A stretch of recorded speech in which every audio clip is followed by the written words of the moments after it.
I'm Pedro Silva. I'm Daniel Rosa. Saints. Who's that? So, Today today, is a big feast day. how big? It's triple. It's like the trifecta, a triumvirate. Yeah. Not the unholy triumvirate. No, not that one. Okay. Yeah, this one's holy. Okay. So today we're celebrating the feasts of the holy archangels, Michael, Gabriel, and Raphael. What's up? Yeah. One time, at some point in my life, I've met a really good Michael, really good Gabriel, Mikey, Mickey, the Mick, but you haven't met a lot of Raphaels in my life. I have. Who's that? One of my best friends from childhood is also one of my groomsmen. Wow. Yes. Do you have a nickname like Rafi? It was Rafa, Rafiki. It was, all sorts of things.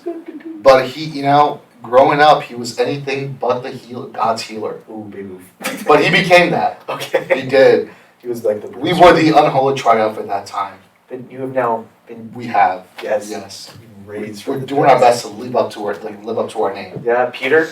Exactly. He screwed up, Oh yeah, he did. That's the thing about Raphael. I was like, no, he didn't. And then the Ninja Turtles.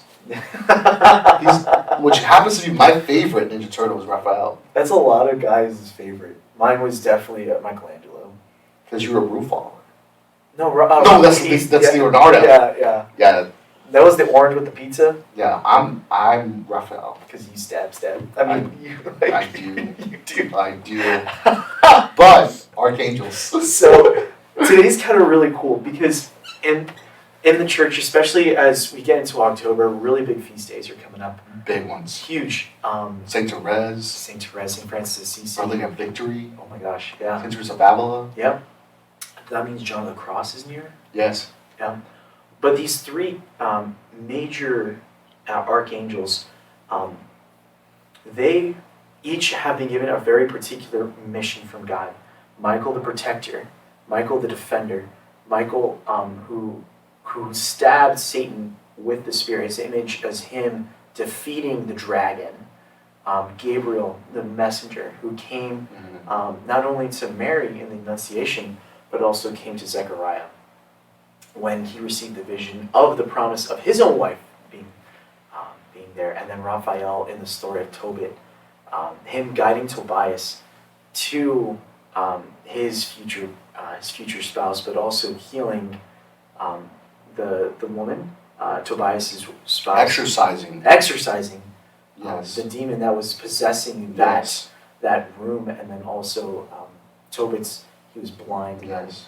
But more so than the stories where they pop in and kind of their one-liners, I think it's so cool.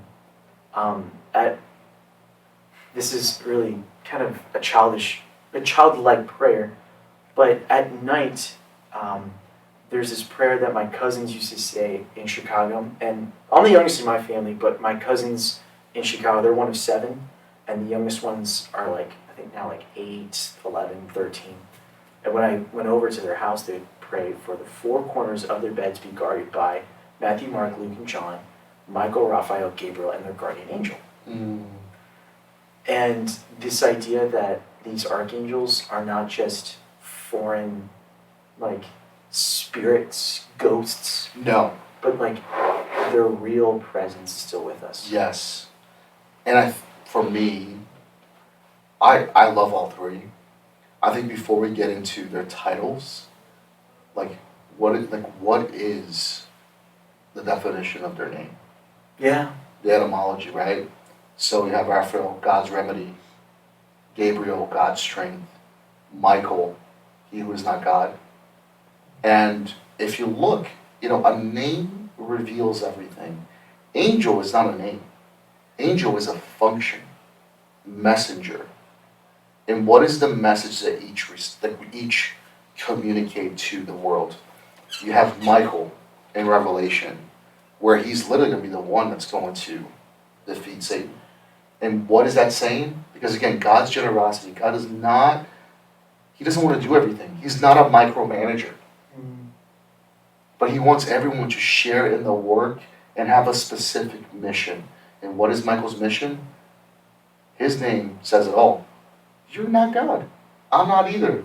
But I am humbling you because I am exercising my mission and defeating you. You have Raphael. What and I love about the Tobit story is that the angels, again, like you said, they're not so transcendent that they are completely separated from us. Yeah. But no, he heard the prayer of Tobit, and he came to his assistance. Yeah. And then you have God's strength, which is so funny. It's sort of like ironic because what is God's strength but a baby and a young virgin?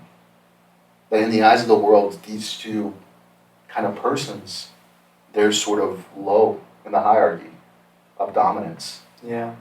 But then what does God do? Shows his strength through weakness. Is it true? When thinking about angels and saints, God willing, we become saints. We die in His glory, in His grace.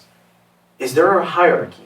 And then, what does that hierarchy look between the angels and saints? Because we receive the Eucharist, are we considered higher? Like, what does that look like? So in the order of charity, Mary supersedes the choir of angels, the archangels, and the angels.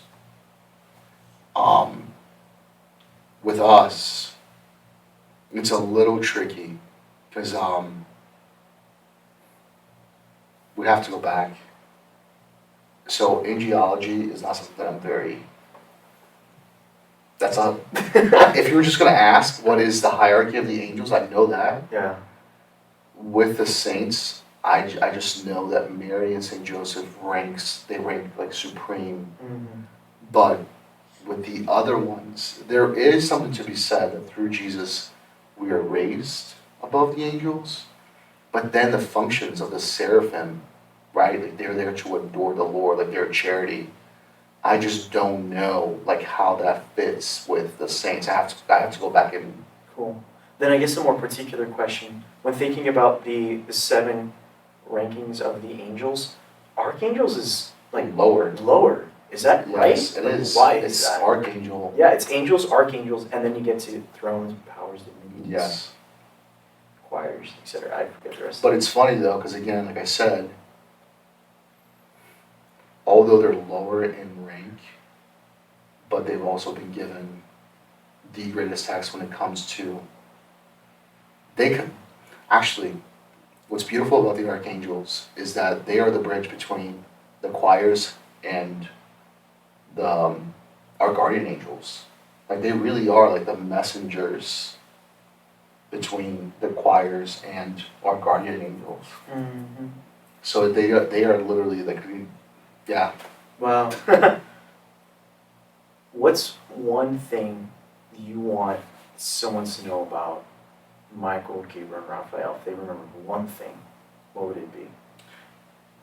Probably the 13th, when he saw Rome being overtaken by demons, and that beautiful prayer, and he saw Michael swoop down and just conquer. I think we need to lean on the archangel that essentially is going to defeat Satan by the grace of God. Gabriel, I think we need to be open to our weakness. We have such a tendency to over exalt ourselves because in our culture competition is so prevalent that we would never own our own weaknesses and ask for help. And I think oftentimes God's strength is going to be manifested through our own weakness. So being open to being weak and allowing Gabriel to speak, and then Jesus taking flesh within our own weakness. And Raphael really teaches us to be patient. Tobit was patient. Tobit did not curse God, so much so that he is compared to Job. But then in the end, like what happens? In his patience, everything is restored back to him and more. Raphael's listening. So if any of us need any sort of healing, it's patience and humility, and ultimately, it's strength, patience, humility, and courage.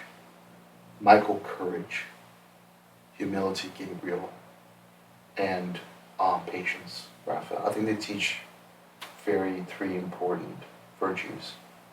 Well, Saints Michael, Gabriel, and Raphael, Pray for us. please join us next time on Saints. Who's that?